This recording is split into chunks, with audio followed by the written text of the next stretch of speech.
دریم کلمه تمجید. سبحان الله والحمد لله ولا اله الا الله والله اکبر ولا حول ولا قوة الا بالله العلی العظیم. کم بنده چې د دې کلمې ذکر ډیر کوي، درې انعامات به دې انسان ته الله پاک ورکوي. د اذکارو کتابونه لیکي اول انعام د دې انسان د پاره دا دی چې دی به د کامل ایمان سره الله د دنیا نه رخصتوي. تاسو ووایئ سبحان الله. چې د درېمې کلمې ذکر څوک ډیر کوي نو دی به د کامل ایمان سره الله رخصتوي. دویم کمال او فضیلت د دې کلمې مبارکې دا دی چې روزی به ورته الله حلال او فراخ ورکوي. او دریم کمال دا دی چې دی به الله پاک په هغه خلکو کې شمار کړي چې د هغې د مخونو نه به رڼاګانې خیږي او عملنامې به ورته په ښي لاس باندې ورکولی شي. دا درې کمالات د کلمه تمجید د درېمې کلمې. عبداللہ ابن عباس رضی اللہ عنہما روایت نقل کئی، مضبوط راوی دے چاچے دا احادیث کتابون ویلی او دا احادیث مصطلحات لستی نو چی دا سی راوی راشی نو پا دے آغا خلق پوئیگی. کل چی اللہ پاک جل جلالہ خپل عرش پیدا کو، سے پیدا کړه خپل عرش پیدا کړه نو فرشتو ته وی دا اوچت کې، ملائکو نشو اوچتوله ځکه چې د الله د عرش ډیر لوی حجم دی او ډیر لوی بڑایی دا کما یلیکو بشانه، ځکه چې رب ذوالجلال په جلوگر دی کما یلیکو بشانه. د عقاید او د علم الکلام کتابونه لیکي څنګه چې د الله د شان سره ښایي، په خپل عرش جلوگر دی. نو ملائکو چې کله سبحان الله اوه نو د عرش د اوچتولو طاقت ولا الله ورک عرش اوچت. دا اته فرشتي دي هغې په اوږو باندې نیولې دي. ویحمل عرش ربک فوقهم یومئذ ثمانیه.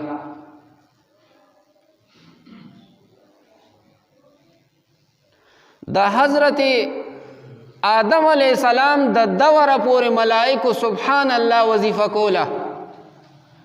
چې کله د هغه جسم مبارک تیار شو، تفسیر الجواهر لیکلی دی او روح بکی رب ذوالجلال فک وه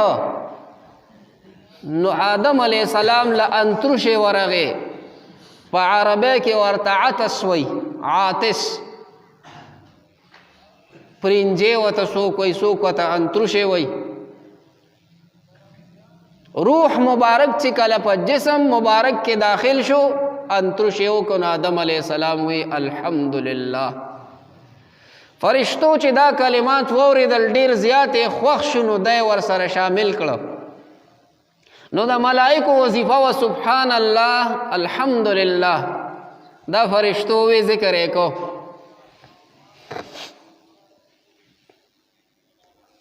دا آدم علیہ السلام نواخلا دا نوح علیہ السلام دا دور پورے اول بت پرستی تفسیر خازن لکی دا نوح علیہ السلام پا قوم کی شروع شوے. دا نوح علیہ السلام پا ذات چکل رب ذوالجلال وحی لے گلا جبریل علیہ السلام راغے ورتویت دا کلمہ مبارک ہوا ہے لا الہ الا اللہ نوح نبی اللہ. نو چې کله دا کلمات فرشتو اوریدل نو هغه دوو کلماتو سره دا کلمه یو ځای کړه.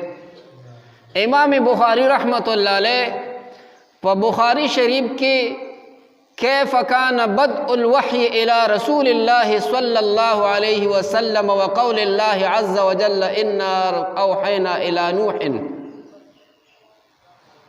لومبے دا حضرت نوح علیہ السلام ذکر کئی پا کتاب العلم کے اولنی جل کے اولنی روایت کے د نور انبیاء علیهم السلام ذکر نه کوي او امام بخاری رحمه الله د نوح علیه السلام ذکر کوي. د دې وجوهات دي کافی وخت په لګیږي چې دا ولې ذکر کو. اولنې کلمه په نوح علیه السلام داسې نازله شوې وه چې ته لا اله الا الله وایا. نوح نبی الله. کله چې ملائکو دا واورېده نو دایم ورسره شامل کړه. د فرشتو زبردسته وظیفه ده سبحان الله والحمد لله ولا اله الا الله. دا وظیفه تر دې ساعته پورې کوي. عبدالله ابن عباس صاحب نقل کوي رضی الله تعالی عنهما چې کله د ابراهیم علیه السلام دور راغی لوی امتحانو 11 امتحانات په الله پاک کړیو. یو امتحان پکې د بچی د ذبح کولو چې دا اسماعیل علیه السلام ذبح کا. د اختر ورځو کې دا واقعات تاسو د خطیبانو نه اورئ.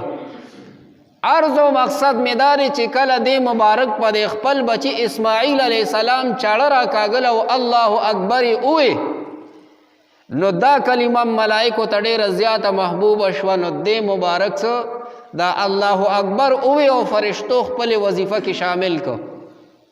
سبحان الله والحمد لله ولا اله الا الله والله اکبر.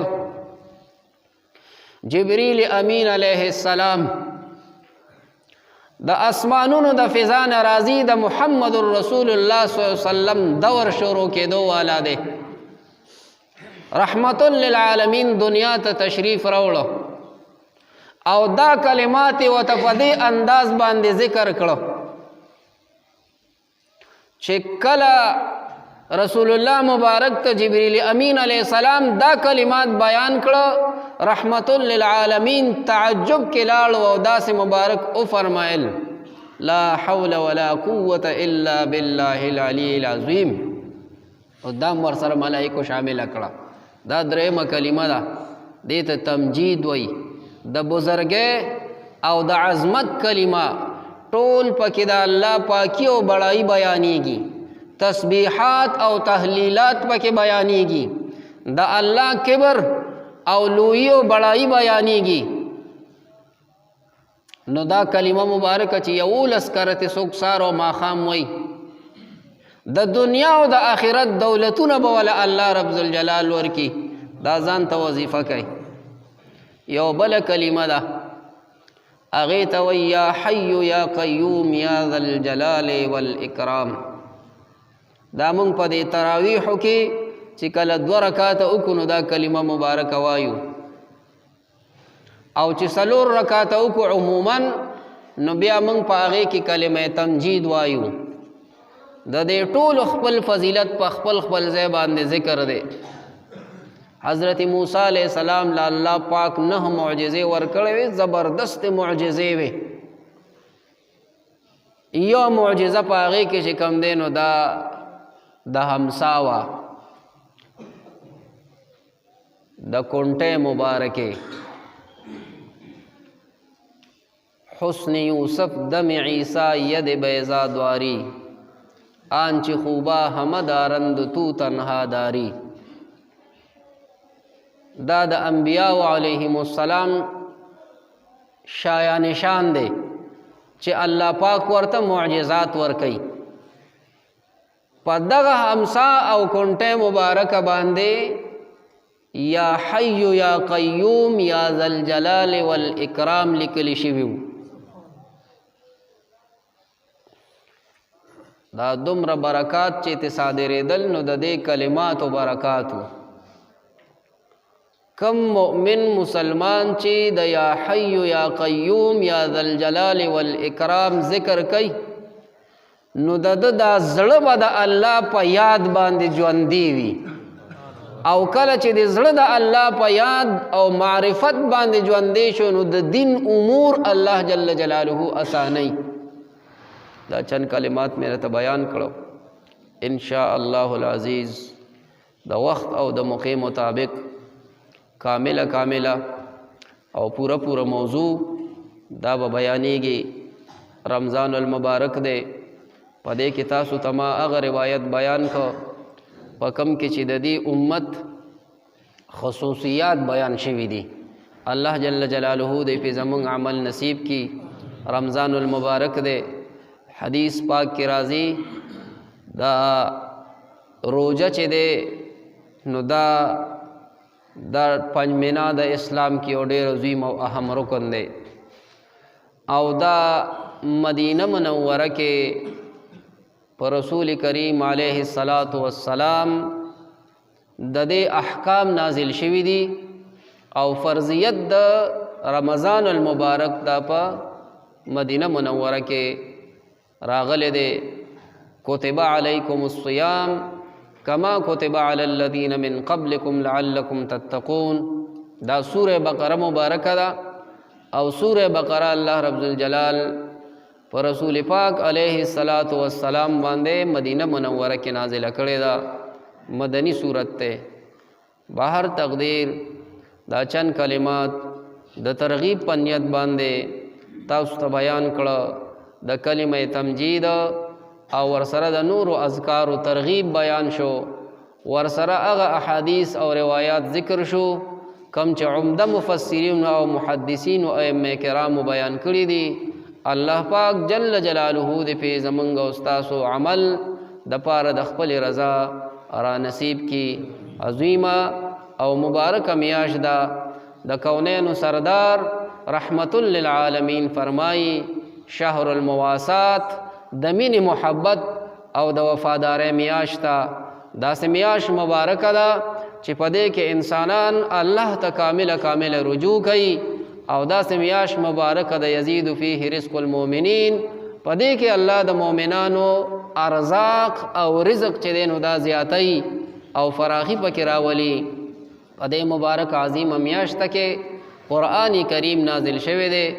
او الله پاک دې پکې د ډېرو طاعاتو او دا عبادات و توفیق را نصیب کی و آخر دعوانا ان الحمدللہ رب العالمین دعاو کے چی اللہ پاک زمونگا استاس ټولو رضا شي او دا روجے پډیر لوی خیر و عافیت سرا رب ذوالجلال زمونگا استاس ټولو پخپل عالی دلبار کے قبول او منظور وګرځي د ډېرو طاعاتو د ډېرو اعمالو د ډېرو عباداتو توفیق ته پکې الله زمونږ او ستاسو د ټولو نصیب وګرځي کم صدقات او خیرات چې په وخت د افطارۍ کې د روجماتي کې او په وخت د سحرۍ کې د پیشمنی کې منګ او تاسو د یو بل سره د صله رحمۍ په شکل کې د همدردۍ او د مسلمانۍ او د ورورولۍ په شکل کې کو الله دې په خپل دربار کې قبول او منظور کړي دا آسمانی فضا دې رب ذوالجلال صاف کی وریز دې الله په خپل مقام باندې واپس کی مریضانو ته دې الله کامل او عاجل شفا نصیب کی